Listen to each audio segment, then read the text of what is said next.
আসসালামু আলাইকুম। ফিরে মোশন মুনাফা ইউটিউব চ্যানেল ফেসবুক পেজের পক্ষ থেকে সবাইকে জানাই আমার আন্তরিক সালাম। আসসালামু আলাইকুম। আপনারা কি কোথায় থেকে আমার এই ভিডিওটি দেখছেন অবশ্যই লাইক, কমেন্ট, শেয়ার এবং সাবস্ক্রাইব করে পাশে থাকবেন।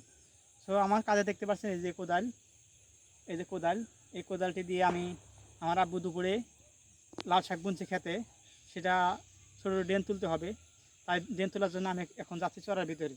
সাথে আসুন, ছোটো আমার সাথে আসুন।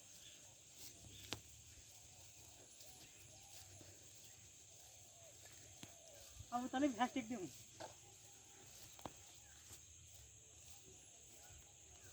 দেখতে পাচ্ছেন আমি এই মাত্র খেতে এসে পড়লাম। এখানে আব্বু দুইটা ড্রেন অলরেডি তুলে ফেলছে, আমি একটা ড্রেন তুলবো। এই পাশে একটা ড্রেন, এই পাশে এটা তুলতে হবে আমারই। আমার সাথে আসো।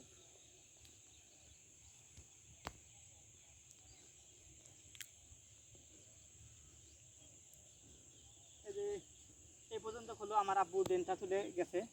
আমি এখন এখান থেকে ড্রেন তোলা শুরু করবো। দেখেন কীভাবে ড্রেন তুলতে হয়। চালু তুলতেন দাদা কোথায়। এই দেখেন আমরা এইভাবে ড্রেনটা তুলে দিচ্ছি।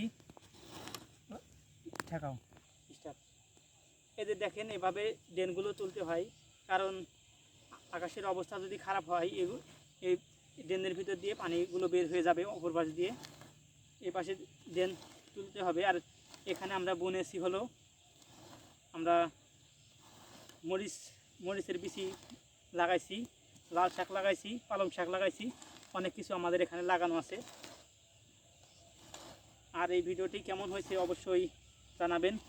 আর দেখেন আশেপাশে সুন্দর একটা ওয়েদার, চারপাশে ধান, কত সুন্দর একটা ভিউ।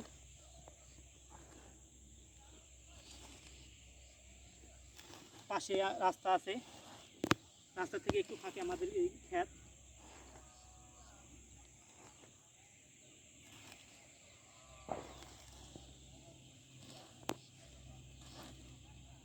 এভাবে ড্রেনগুলো তুললে ভালো হয়।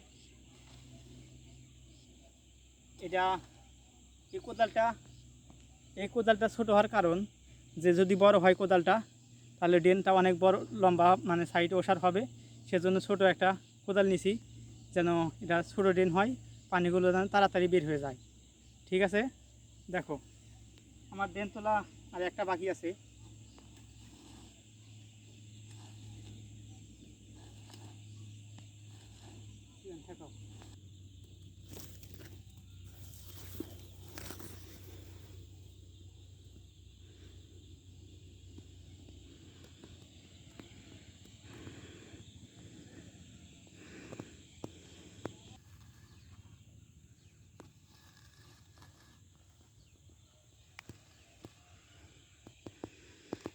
দেখেন আমি এইমাত্র খুব ক্লান্ত হয়ে গেছি, তাই আমি আমার ছোটো ভাইকে দিয়ে দিলাম কাজ করার জন্য। কাজগুলো বুঝিয়ে দিলাম খুব সুন্দরভাবে, যেভাবে কাজ করতে হয় দেখতে পাচ্ছেন। আর ওই পাশে আমার দেখেন ভাইস্তা দাঁড়িয়ে আছে, এটা আমার বড় ভাই হয়। ছোটো ভাই, তে তোমার এই যে কাজগুলো যে তোমাকে বুঝিয়ে দিলাম, তোমার মানে করতে কি সমস্যা হচ্ছে না? তোমার কেমন লাগতেছে? চাচা এই যে হিনে মরিচ বুনছি আর হলো মূলা শাক লাগাইছি, সেজন্য এখানে এই ছোটো ছোটো ড্রেন তুলে দিতেছি যেন বৃষ্টিতে পানিগুলো বের হয়ে যায়।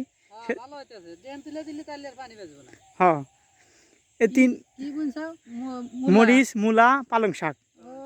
ভালো হয়েছে, এখন কিন্তু বৃষ্টি আর নাই। হ্যাঁ, আবহাওয়া খুব ভালো। এই টাইমে মনে হয় যে এই যাই করছে ভালো হবো মোটামুটি। হ্যাঁ, যে শাকসবজির বর্তমান দাম বাপু। হ্যাঁ, বর্তমান শাকসবজি অনেক দাম। চাষ করো তাহলে আর ওই তোমার হ্যাঁ, চেষ্টা করতেছি সবকিছু ভালো হয়। হয় ইনশাল্লাহ, দেখি। এই দেখতে পাচ্ছেন এই যে কত সুন্দরভাবে আমরা এই ড্রেনগুলো তুলতেছি। আর এই পাশে দেখেন ধানগুলো মানে ফুলে গেছে একদম, মানে আর কিছুদিন পরে পেকে যাবে। পরন্ত বিকেলে এখন সন্ধ্যার সময়, ঘড়িতে বাজে 6টা। এইমাত্র আমি এসেছি চড়ার ভিতরে। এই যে দেখেন ধানের অবস্থা, মানে ধানগুলো মোটামুটি খুব ভালোই হয়েছে। এই যে এই পাশে ছোট ছোট। বেস্তা এটা কি ধান আগে ফুললো দেখতেছি, এগুলা তো ফলে হ্যাঁ আমিও তো চাচাই যে এগুলো খুব ব্যস্ত দেখতেছি যে আশেপাশে এই যে এগুলো একসাথেই গাড়া হয়েছে, ধানগুলো লাগানো হয়েছে। কুটি সন্না নাকি সন্না পাঁচ কুটি সন্না মনে হয় নাকি ওই যার ধান সে বললো যে এটা হলো 92 নাহি নাকি ভুলে 92? ভুলে বল দিয়ে দিছে। ও এই জন্যই তো আগে ফুলতেছে, তাছাড়া ওইগুলা তো কেবল থোড় পুরা থোড় হয়েছে কিন্তু ফলে নাই। হয় আশেপাশে অনেক ধান আছে কিন্তু এগুলো ফুলে না, এটা কিন্তু ফুলে নিজেরই হয়ে গেছে। এগুলা কিন্তু বড় বড়। হ্যাঁ আচ্ছা, এই যে কত বড় ধানের শীষগুলো খুব বড় বড়। ধান মনে হয় চিকন ধানই হবো। আর সবাই কে কোথায় থেকে আমার এই ভিডিওটি দেখছেন অবশ্যই লাইক কমেন্ট শেয়ার এবং সাবস্ক্রাইব করে পাশে থাকবেন। সবাই ভালো থাকবেন। আজকে এই পর্যন্ত আল্লাহ হাফেজ।